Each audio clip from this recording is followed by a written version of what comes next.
The hardest person to forgive is sometimes the one who never stopped regretting what they did. I used to believe that some people belonged only in painful memories, locked away in the darkest corners of your mind where they could never hurt you again. I was wrong. Because on an ordinary Monday morning, nearly 10 years after graduation, the past walked straight through the front doors of my office wearing a navy blue suit and a calm smile that almost made him look like a completely different person. Almost. My name is Ethan Carter, and if someone had told the awkward 17-year-old version of me that one day I would work for the same company as Noah Bennett, I would have laughed until it hurt. Noah had been the center of every room back then. He was the captain of the soccer team, the student everyone admired, the boy teachers trusted without question. I was the quiet art kid who preferred sketchbooks over crowded hallways and lunch breaks spent in the library instead of noisy cafeterias. We lived in the same school, but it always felt like we existed in different worlds. Unfortunately, our worlds collided more often than I wanted. Noah never punched me or threatened me physically. His weapons were quieter than that. Sarcastic comments whispered just loud enough for everyone nearby to hear. Little jokes that made entire classrooms laugh, while I forced myself to pretend they did not matter. Casual nicknames that followed me from sophomore year until graduation. Every single one seemed harmless by itself. Yet together they slowly convinced me that disappearing into the background was safer than being noticed. Even years later, I still caught myself lowering my voice in meetings without realizing why. Time was supposed to erase those memories. Instead, it simply buried them beneath adult responsibilities. I graduated from college, built a career in graphic design, rented a small apartment downtown, and surrounded myself with people who appreciated kindness more than popularity. Life became peaceful. Maybe not exciting, but peaceful was enough. Or at least I thought it was. The conference room buzzed with quiet conversation as employees waited for the introduction of our new creative director. My coworker leaned toward me with an excited grin. "I heard he turned around 2 struggling companies before coming here," she whispered. "Apparently, everyone loves working with him."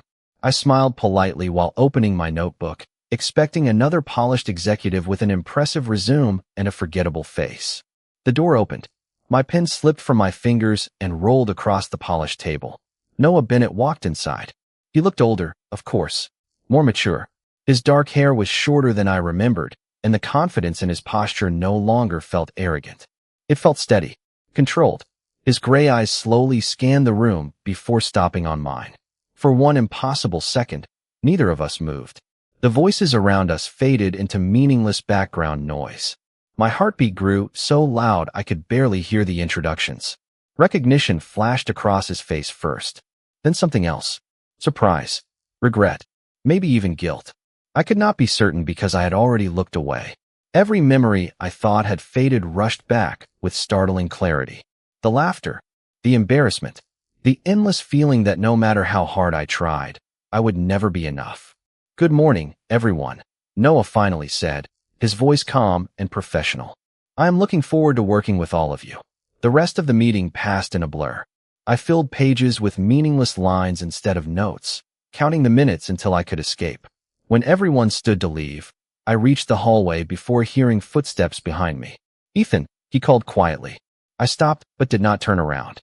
Hearing my name in his voice after all these years felt strangely unfamiliar.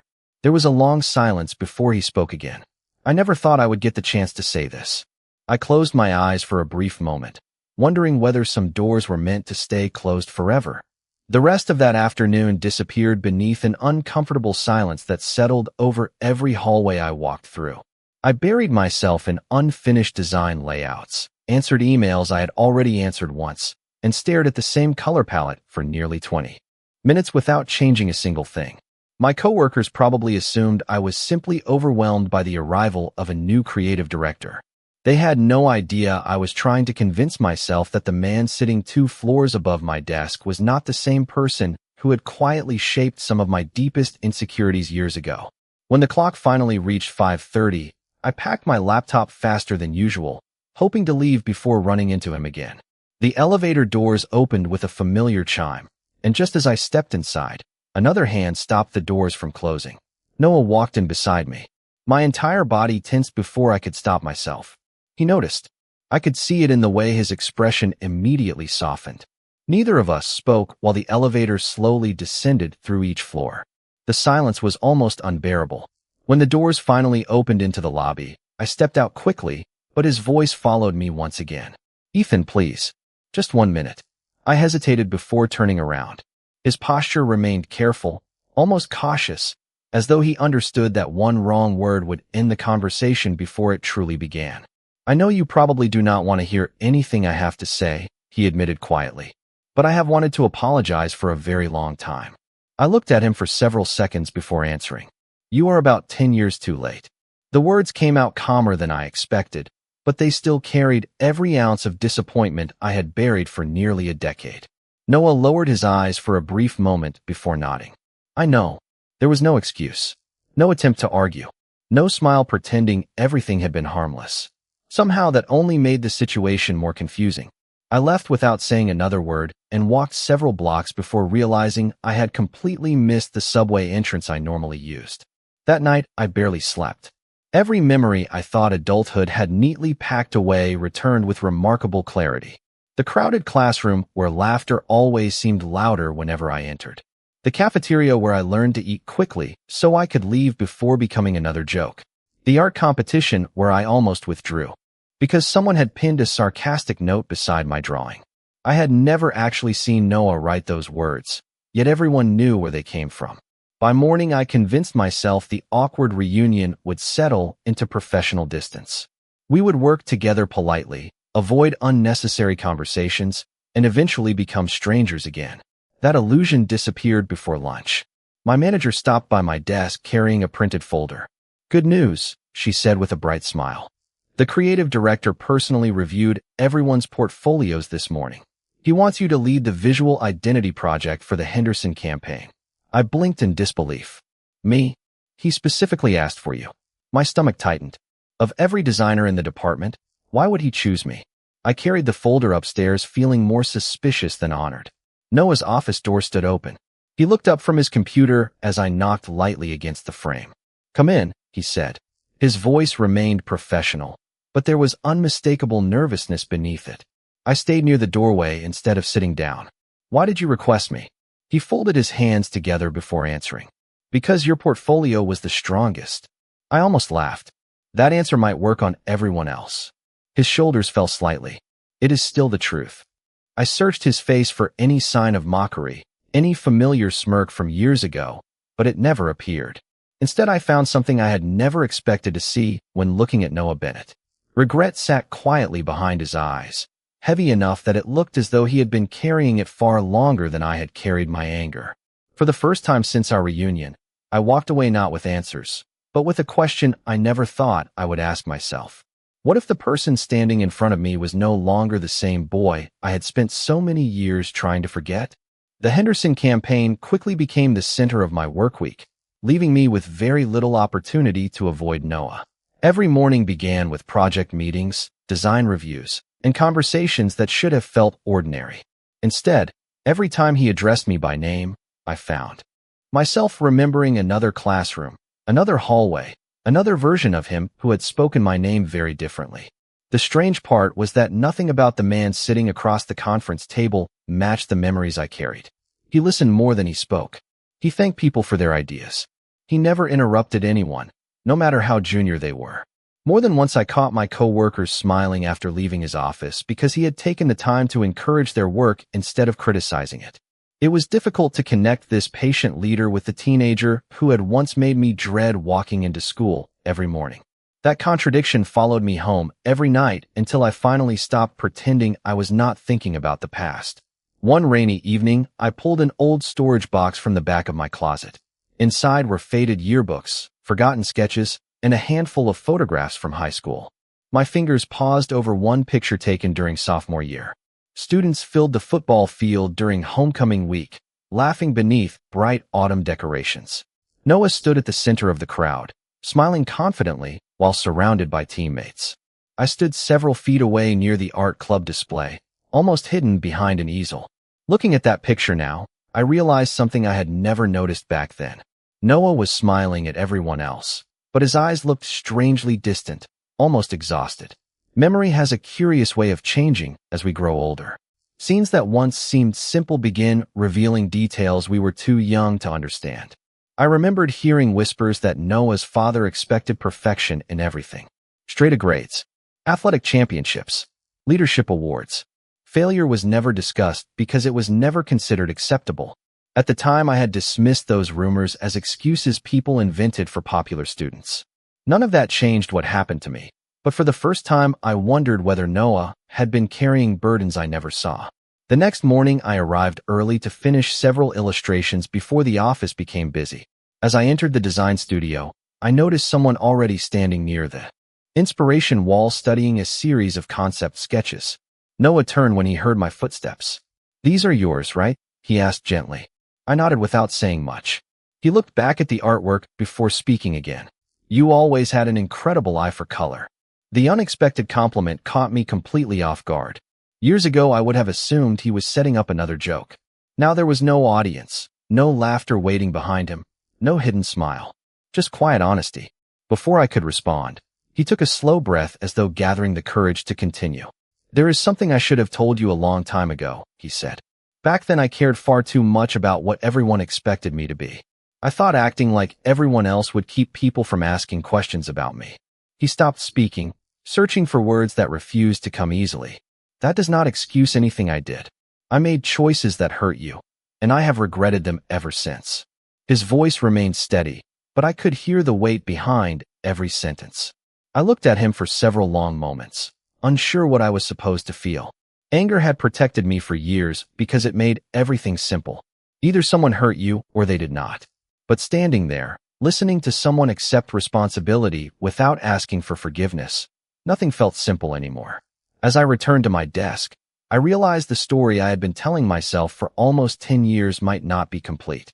The painful memories were real, but perhaps there had always been another side that neither of us had been brave enough to face until now.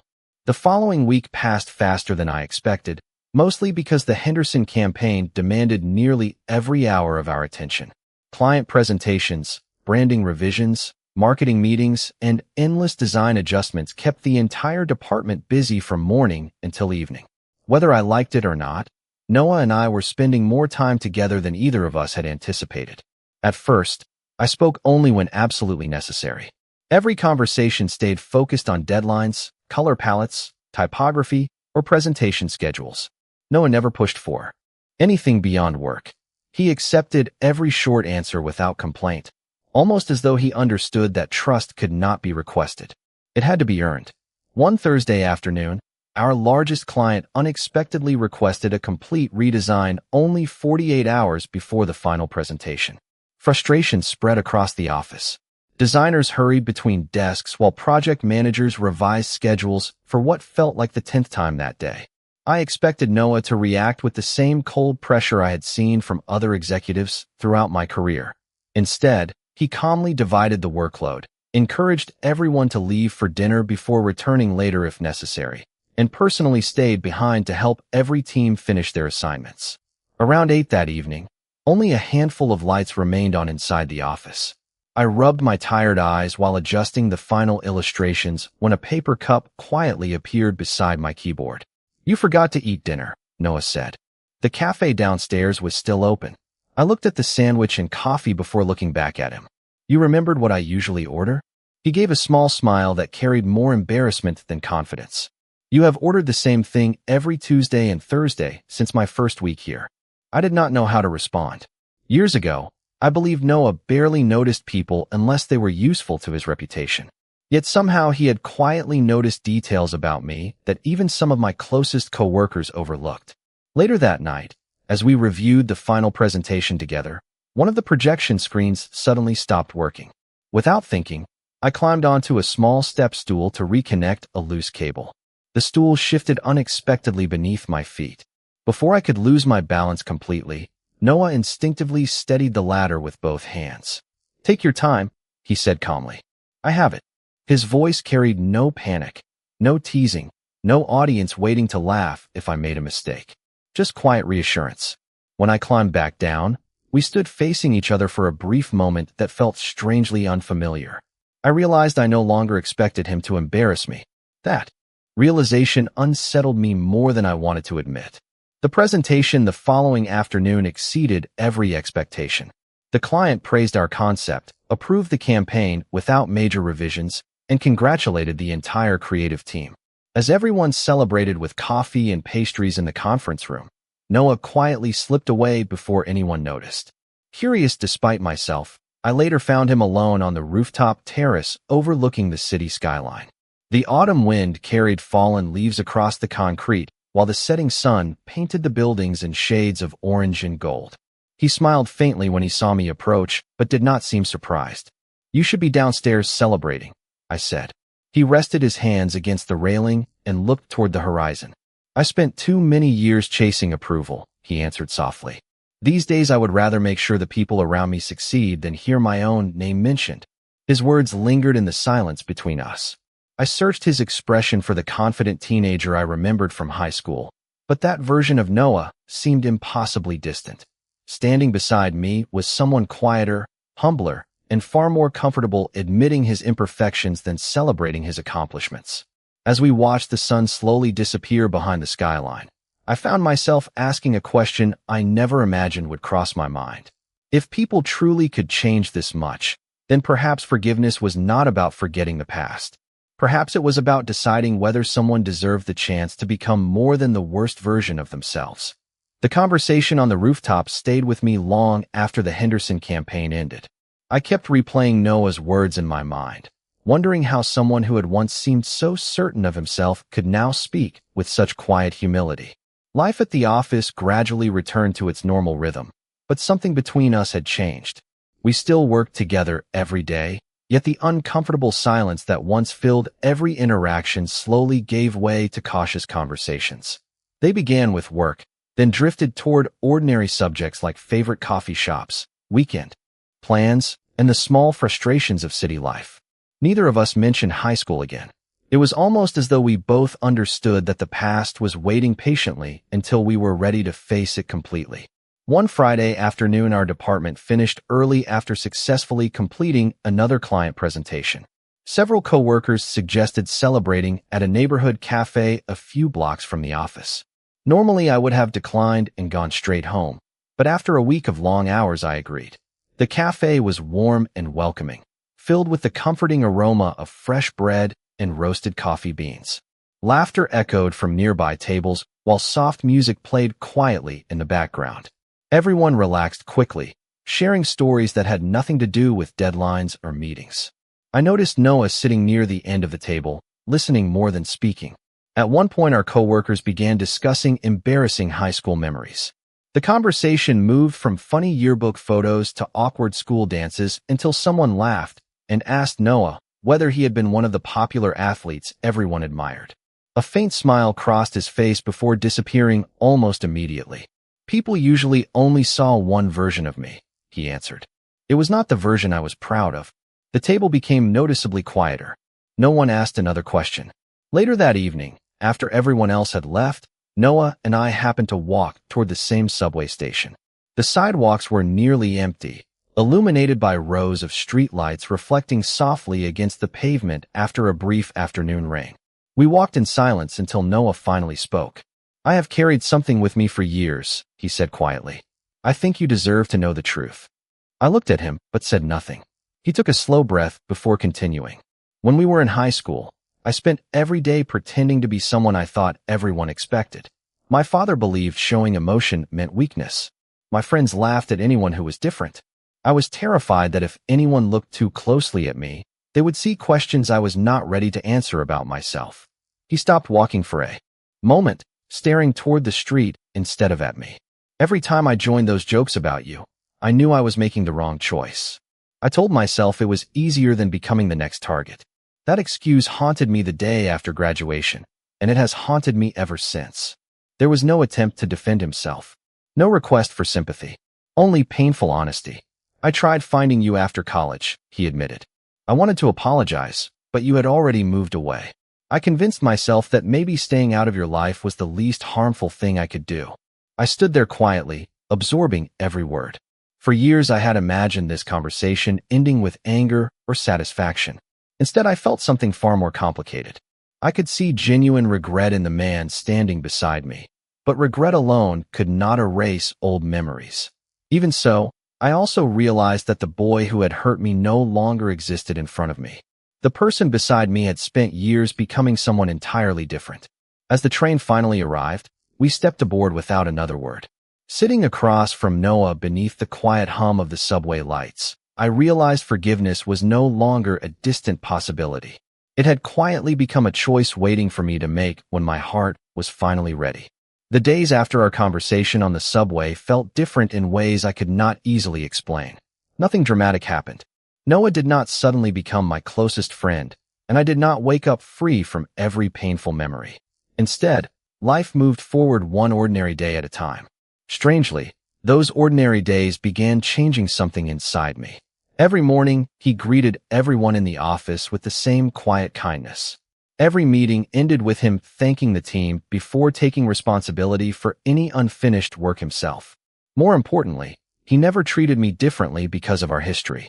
He respected my space whenever I needed it, yet he was always willing to help whenever I asked. I slowly realized he was no longer trying to convince me that he had changed. He simply lived that change every single day. One Saturday morning, I decided to visit the downtown farmers market, a place I often went whenever I needed a break from work. The streets were filled with fresh flowers, handmade crafts, and local musicians performing cheerful songs beneath colorful tents. I wandered through the market carrying a cup of coffee when I unexpectedly heard someone call my name. Turning around, I found Noah standing a few feet away holding a paper bag filled with fresh bread. We both laughed awkwardly at the coincidence. "I come here almost every weekend," he admitted. "There is a bakery that makes the best cinnamon rolls in the city." I smiled without thinking. That was actually my first stop this morning. For a moment, we simply stood there smiling like two ordinary people instead of two men connected by painful memories. "Would you like to walk for a while?" he asked carefully. There was no pressure in his voice, only a simple invitation.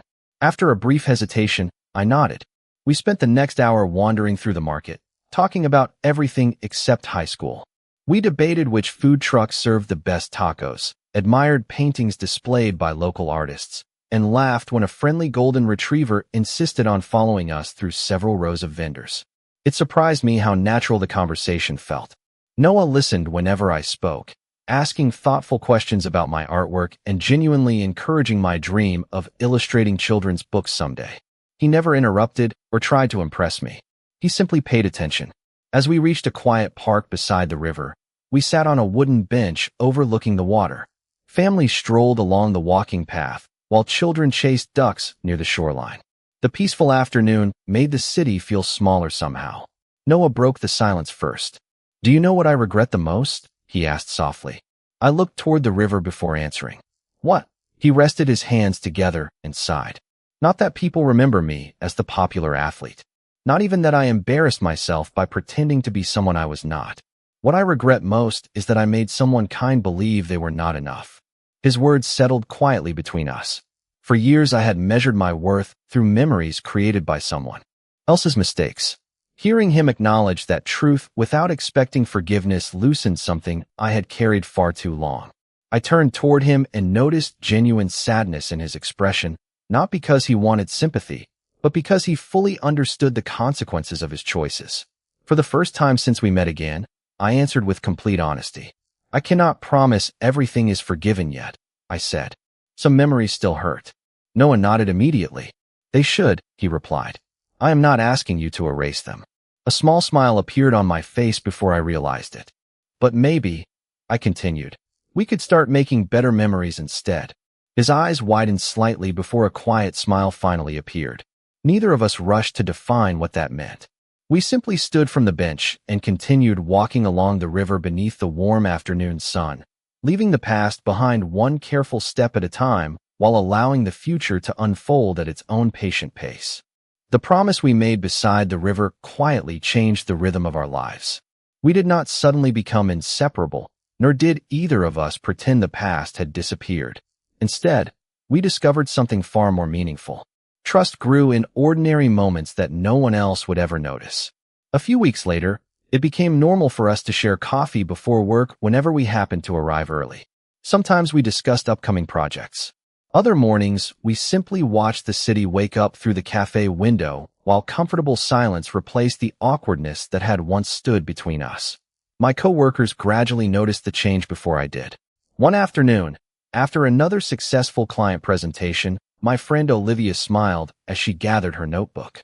"You laugh more now," she said casually. "I cannot remember the last time I saw you this relaxed." Her words stayed with me for the rest of the day. She was right. Without realizing it, I had stopped waiting for the next painful reminder of high school. The fear that once followed every conversation with Noah had slowly given way to curiosity, then respect, and finally something I was almost afraid to name. As autumn settled across the city, the company organized a volunteer event at a neighborhood community center where employees helped renovate classrooms and create colorful murals for local children. Since I was one of the designers, I volunteered to lead the painting team. To my surprise, Noah signed up as well. "I should warn you," he admitted with a quiet laugh while picking up a paintbrush. "My artistic talent is very limited." I smiled. "Then you are officially my assistant today." We spent hours working side by side, mixing paint, moving ladders, and covering plain white walls with cheerful illustrations of forests, animals, and bright blue skies. Several children who attended the center stopped to watch us work, eagerly suggesting ideas for the mural. Noah listened to every suggestion with complete attention, carefully adding colorful stars, balloons, and smiling clouds exactly where the children wanted them. Watching him kneel beside a little boy to ask whether the colors looked right made something inside me shift once again. The confident teenager I remembered had always seemed desperate to impress everyone around him. The man standing beside me now seemed happiest when someone else smiled. As the afternoon came to an end, we cleaned our brushes while the last rays of sunlight filtered through the classroom windows. One little girl handed each of us a handmade thank you card decorated with uneven hearts and bright crayons. Noah looked at the drawing for several quiet seconds before carefully placing it inside his jacket pocket as though it were something priceless. On the walk back to the parking lot, neither of us spoke immediately. Finally, Noah looked toward me with an expression I had never seen before. It was hopeful, yet uncertain. "Ethan," he said softly, "there is something I have wanted to tell you for a long time, but I promised myself I would never say it unless you truly looked happy around me again." My heart began beating faster, although I already suspected what was coming. He stopped beneath a row of golden maple trees, took a slow breath, and met my eyes without looking away. "I admired you long before I ever deserved your kindness," he admitted. Back then I was too afraid to understand my own feelings, and I made terrible choices because of that fear. I cannot change who I used to be, but somewhere along the way I realized that the person I respected most was the one I had hurt the most. He paused, allowing me every opportunity to walk away if I wished. Instead, I stayed exactly where I was. "I do not expect anything from you," he continued gently, "but I would regret staying silent for the rest of my life. Ethan, I care about you, not because I want to erase the past, but because every day we have spent rebuilding trust has shown me the kind of person you have always been. If your answer is no, I will still be grateful that you gave me the chance to become your friend again." I looked into his sincere gray eyes and realized the fear I once felt had quietly been replaced by something warmer. Smiling softly, I reached for his hand for the very first time and held it without hesitation. "Then let us see where this new beginning takes us," I whispered, and for the first time, the future felt brighter than the memories we were finally leaving behind. The weeks that followed felt wonderfully ordinary, and that was exactly what made them so special. No one never rushed our relationship or tried to make up for the past with grand gestures. Instead, he continued doing the small things that had slowly rebuilt my trust from the beginning. Every Friday afternoon, he waited for me outside the office so we could walk to the subway together. Every Sunday morning, we explored a different neighborhood cafe, comparing pastries and laughing over our completely different opinions about coffee. Those simple routines gradually became the happiest part of my week. It amazed me how easily peace could grow when neither person was trying to prove anything. Winter arrived with crisp air and the first light snowfall of the season. One evening, after finishing work, Noah invited me to visit the annual Holiday Lights Festival in the city park. Thousands of tiny lights wrapped around trees, bridges, and fountains, transforming familiar paths into something that felt almost magical. Families wandered through the displays carrying warm, drinks while musicians played gentle holiday songs nearby. We walked slowly beneath glowing arches of white and gold lights, enjoying the quiet atmosphere more than the decorations themselves. At one point, I caught Noah looking at me instead of the lights overhead. When I raised an eyebrow, he smiled with quiet embarrassment. "What?" I asked. He laughed softly before answering. "I spent years believing happiness had to be something extraordinary. Now I realize my favorite moments are usually the quiet ones." His words made me smile, because I felt exactly the same way. Later that evening, we stopped beside a frozen pond, where children were carefully learning to ice skate. Watching them stumble, laugh, and immediately stand up again reminded me of everything we had been through. Healing had never been graceful. It had been awkward, uncertain, and filled with small setbacks. Yet every difficult step had carried us closer to where we stood now. As the holidays approached, Noah asked whether I would like to meet his mother. I could hear the uncertainty in his voice, as though he would completely understand if I refused. Instead, I accepted. His mother welcomed me into her home with genuine warmth that immediately eased my nervousness. During dinner, she shared childhood stories that made Noah hide his face in quiet embarrassment while I laughed harder than I had in years. Before dessert, however, her expression became more thoughtful. She reached across the table and gently squeezed my hand. "Thank you," she said sincerely. "You gave my son something he stopped believing he deserved a long time ago." I looked toward Noah, who immediately shook his head. "No, Mom," he said softly. "He gave me a chance to become someone better. Those are not the same thing." The honesty in his voice filled the room with a quiet emotion that no one tried to interrupt. On the drive home, snowflakes drifted gently across the windshield while soft music played through the speakers. I rested my head against the passenger window, watching the city lights blur together outside. "Can I ask you something?" Noah said after several minutes. "Of course." He kept his eyes on the road. "When did you stop being afraid of me?" I thought carefully before answering. "I do not think there was one single moment," I admitted. "It happened every time you respected my boundaries. Every time you listened instead of defending yourself. Every time your actions matched your words. Eventually, I realized I was no longer waiting for you to become the person I remembered because you had already become someone entirely different." Noah smiled quietly, and for several miles neither of us spoke. The silence felt comfortable, filled not with unanswered questions, but with quiet certainty. Looking out at the peaceful winter night, I understood that love had not erased our past. It had simply given us enough courage to build a future that was stronger than it. Several years have passed since the afternoon we walked beneath the winter lights, yet I still remember that quiet drive home as clearly as if it happened yesterday. People often ask when a relationship truly begins. I used to believe it started with a confession or a first date. Now I think it begins much earlier, in the moment when two people decide to stop pretending and finally allow themselves to be seen as they truly are. Life settled into a peaceful rhythm neither of us could have imagined during those difficult first weeks at the office. We continued working together, but our relationship was never defined by the place where we met again. It grew through ordinary mornings, shared dinners after long workdays, weekend walks through neighborhood parks, and countless conversations that lasted far longer than we ever intended. The apartment we eventually shared reflected both of our personalities. One corner became my small art studio, filled with sketchbooks, watercolor paintings, and unfinished illustrations. Another corner held Noah's growing collection of books about leadership, psychology, and personal growth. Every object inside our home told a quiet story about who we had become instead of who we used to be. My childhood dream of illustrating books slowly became reality.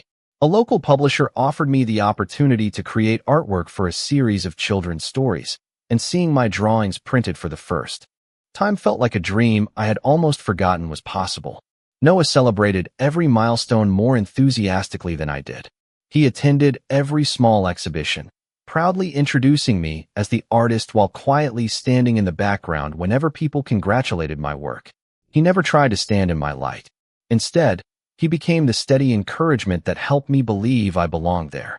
One autumn afternoon, we returned to our old high school after receiving an invitation to speak during career day. Walking through those familiar hallways brought back memories I thought had disappeared forever. Yet this time they no longer controlled me. The classroom seemed smaller than I remembered. The lockers looked older. The fear that once followed every step had simply vanished. After the presentation, a quiet student approached us and admitted he often felt invisible among his classmates. Before I could answer, Noah smiled gently and said, "Never let someone else's opinion become your own voice. The people you meet later in life will know you for who you choose to become, not for who others once believed you were." I watched the student smile with new confidence before walking away. In that moment, I realized Noah was no longer speaking only to him. He was speaking to the younger version of himself as well. As we left the school together, I reached for his hand without thinking. Years ago, I believed the worst chapter of my life would define every chapter that followed. I could never have imagined that the same person connected to those painful memories would one day become the safest place I had ever known. The past did not disappear, and neither of us expected it to.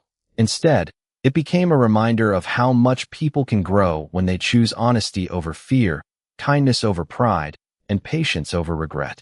Looking at Noah as the afternoon sunlight filled the parking lot, I smiled with complete certainty. The boy who once made me question my worth no longer existed. In his place stood a man who had spent years proving that real change is measured not by promises, but by consistent actions. If our story taught me anything, it was this. Some people enter your life to leave a scar. Very rarely, one of those same people stays long enough to help that scar heal. And sometimes the most unexpected ending becomes the one that finally feels like home.